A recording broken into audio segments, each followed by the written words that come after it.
Periodically throughout the debate today, we're going to give each of the candidates 30 seconds to make a free open statement. The campaigns drew for the order of these statements, and we're going to hear from the first two candidates now, Senator Obama and then Senator Edwards. Thank you, Carolyn. 40 years ago, Dr. King challenged America to act on what he called the fierce urgency of now. And I feel that urgency today. Our nation's at war, the planet's in peril, and Americans and Iowans are working harder and harder just to keep pace. Now, I am confident that we can meet these challenges. I believe we can provide better economic security, that we can restore our standing in the world, and that we can make sure that our children have a brighter future, but we can only do it if we have the courage to change. If we can bring the country together, if we can push back against the special interests, and if we level with the American people about how we're going to solve our problems. That's the kind of campaign I've tried to run, and that's the kind of president I intend to be. I ask that all of you caucus for me. Thank you. Senator Edwards. So much at stake in this election. What makes America, America is at stake. Jobs, the middle class, health care, preserving the environment and the world for future generations. But all those things are at risk. And why are they at risk? Because of corporate power and corporate greed in Washington, D.C. And we have to take them on. They can't make a deal with them. You can't hope that they're going to go away. You have to actually be willing to fight. And I want every caucus goer to know I've been fighting these people and winning my entire life. And if we do this together, rise up together, we can actually make absolutely certain, starting here in Iowa, that we make this country better than we left it. Thank you. Leave it better than we started.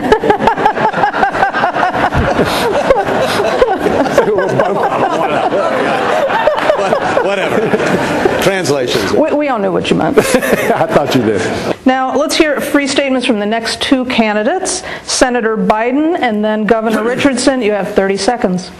Well, folks talk about this election being about experience or change.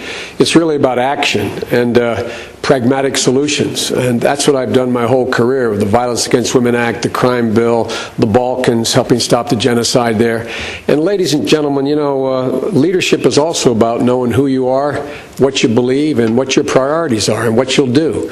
In my case, I'll start by ending that war in Iraq, and also trust the American people. They're ready. They're ready to get up. There's a hymn in my church, our church, some of us here. It says, "May he raise you up on eagle's wings and bear you on the breath of dawn, and let the light shine on you." It's time to raise this country up. The American people are genuinely ready to do that.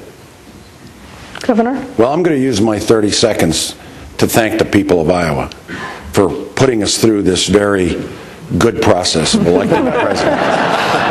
And I say that. and I am going to focus on one issue, because I'm concerned about the fact that in the media and in the last debate, the Iraq War was not discussed. And somehow we're losing sight that that's the most important fundamental issue affecting our country. Not just because we need to come together as a country, and this war has divided us enormously, but also because the key to what we do and give health care a chance, and education a chance, and our kids a chance, and creating jobs a chance. And 38 Americans died in November, our troops.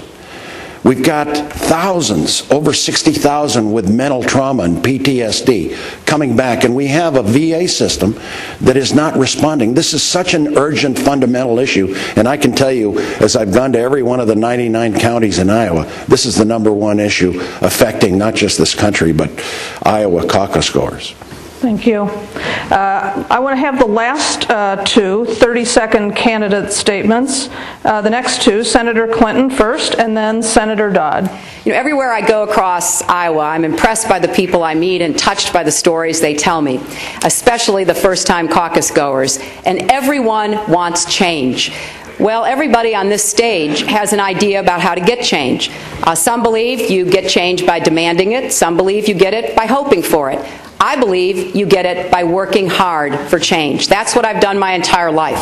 That's what I will do as president.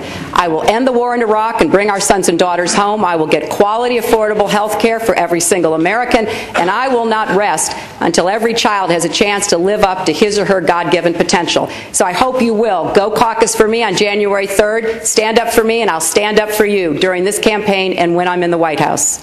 Thank you. Senator Dodd. Well, first of all, thank you, Carolyn. First of all, let me begin by, on behalf of Jackie and my children, thanking Iowans. We've been warmly and graciously received here over the last number of months, and we're very grateful to the state for all of that. One of the things I've tried to do in this campaign is to talk about positive ideas and also about results here, because I think Iowans, like us other Americans, want to know not only what you're going to do, but give us some sense of confidence and optimism that you've got a record of actually achieving ideas that brings people together, Republicans, Democrats, Independents. It's what I've done for 26 years as the author of the Family and Medical Leave Act, the first Children's Caucus, working to bring Democrats and Republicans together. I'm a former Peace Corps volunteer, and I served in the military. I'm the only candidate to have done both those public service, and we believe very strongly that that kind of background and history contributes as well to the decision-making that a president must make. So on January 3rd, we ask for your vote. This isn't about wealth or celebrity. It's about choosing the best candidate who can win and who will lead our country. Thank you.